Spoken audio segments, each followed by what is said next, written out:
Welcome back to another video and welcome back to the channel.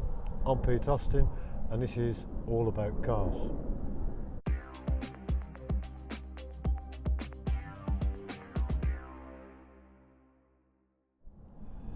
Now we've got another project car to do, and this is our first delve into a co-park car. And before I go and show you around the car,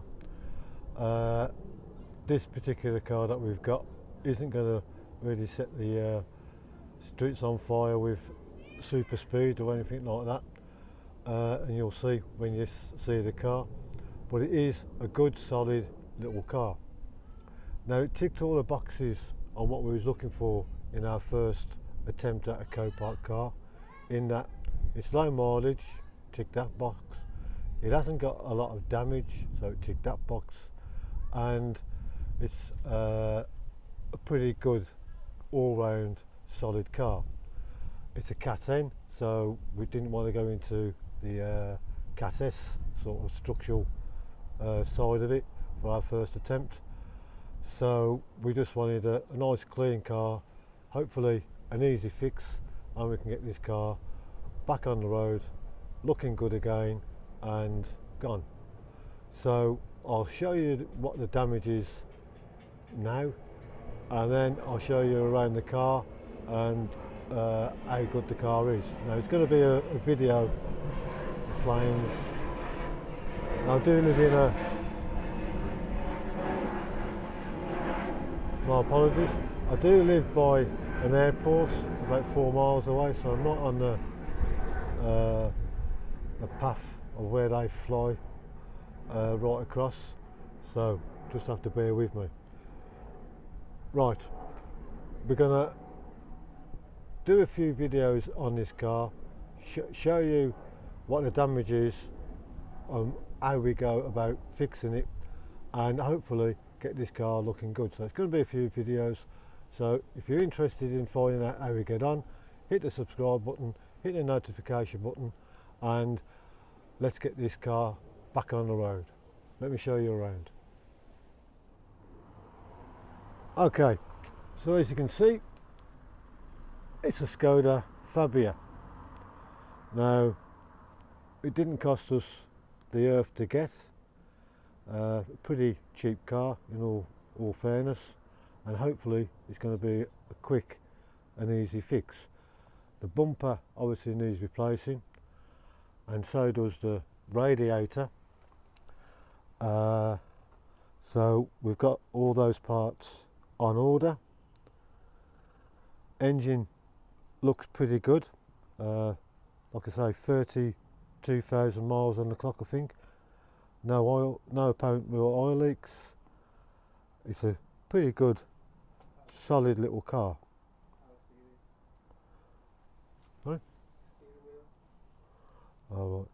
Yeah, so another issue that we've got, my son just told me, is the power steering seems to be an issue with that. So when we get the bumper off, we'll have a good look and find out what exactly is going on.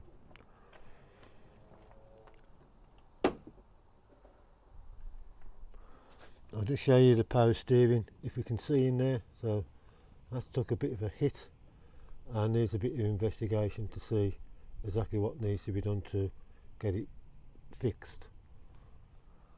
Okay, so I'll show you around the car, around the panels, and then we'll have a good look at the interior. So the wheels obviously need a good clean, but they don't look too bad. The tyres look pretty good, got good depth, no wear.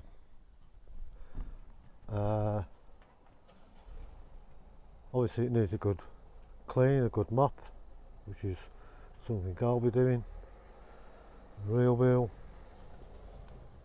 again, tyre seems pretty good.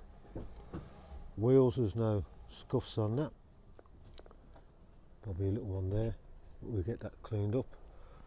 Going around the panels, the bumper, there's a little mark on there that we need to address.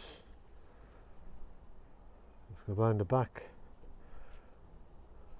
A few scratches on the bumper. Tailgate looks in pretty good condition. So look inside. Boots. It's got the original screen wash, some oils. Look under there. Maybe not. We'll look at that later. This thing needs to be clipped out. I'll do that another time. Around here, another deep scratch there. Don't know what we're going to do about that. Again, the tyres look pretty good. Go around here. Not too bad. Back around the front.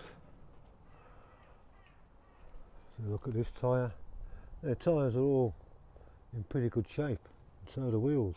Just need a good clean. The bonnet hasn't took any hit whatsoever. And neither has the roof. The roof looks all good. So look inside the front. Now the interior looks pretty clean. I did expect it's only done 30,000 odd miles.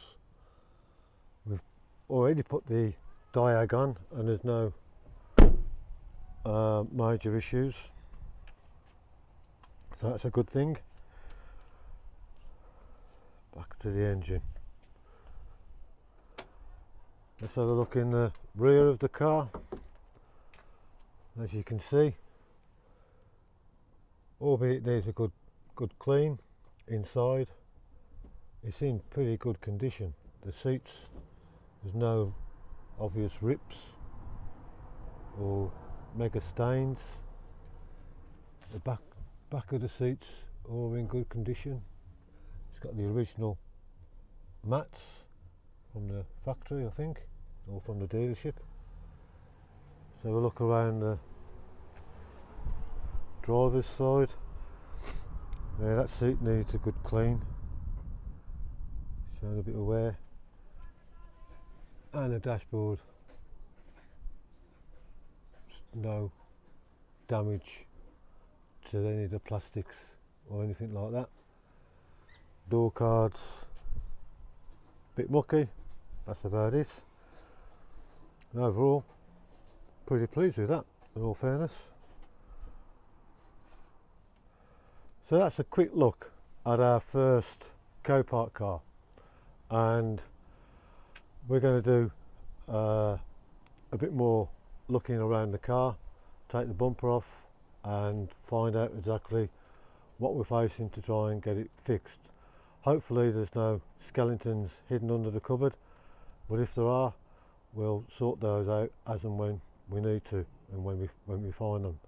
But overall, I think for the money we paid, and I'll tell you all about that at the end of the video when the car's all up and running and ready to go, and we'll go through all the numbers and you can see exactly what it's cost us to get from Copart and what it's cost us to get back to it being a really good car again. We're going to get straight into this car and we'll pick it up as we get on with the bumper. Okay, so we're making progress on taking the bumper off. That's off now, and I'll just show you where we're at.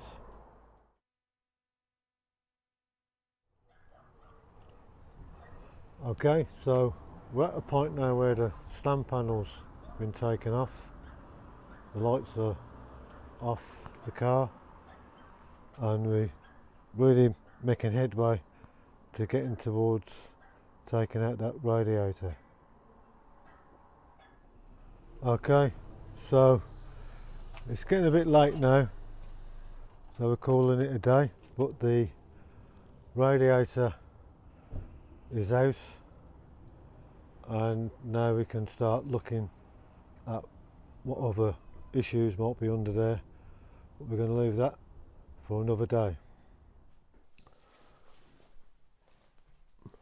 Right, I thought I'd come indoors to wrap up this first video on the Skoda rebuild, if you want to call it a rebuild. So yeah, we got quite a lot done in our first day. Well, my son did. I've just been doing the filming, he's been doing all the hard graft. He doesn't like being on camera, so we'll see how we get on in the next videos. Right, so where we are at this moment in time. So as you can see, we've got the bumper off, the radiator is now off the car, and we can start establishing what sort of damage there is underneath. Hopefully not too much. And obviously we'll make a list of all the parts that we're going to need to find and fit to make this car a really good car again. Now we want this car to be top notch in terms of making it all fixed before the next person takes ownership. Now we did think before we started stripping down the front end of this car that we'd got some of the parts, the radiator and the bumper, and it turns out the bank phoned us up and said, oh no, it's a scam. And thankfully the bank did do that, because it stopped us from losing quite a bit of money. There's a lot of scammers out there, so be wary of where you buy your parts from. Now, like I say, it's the first time that we've delved into a salvage car, and if there's anybody out there who can help us with parts, then please get in touch. That would be really appreciated. So what we need to do next is establish exactly what's required to fix the car, whatever parts that we do need, source them, get them, and then start fitting them. Now we will do a list of all the parts that we do buy and the associated costs to them, and then the last video of this particular project will go through all the parts and all the costs associated to get the car back on the road and good again. So yeah, there's going to be a few videos I think made of this, so if you don't want to miss out on any of the content and see how we get on with this particular project, then hit the subscribe button and then a notification button so you don't miss out on any of the content. I'm looking forward to seeing how this goes. Hopefully we'll come out on top and we'll have a good bit of money to see what next projects could be. So thanks for watching, and I hope to see you again in the next video. Thanks for watching. Cheers.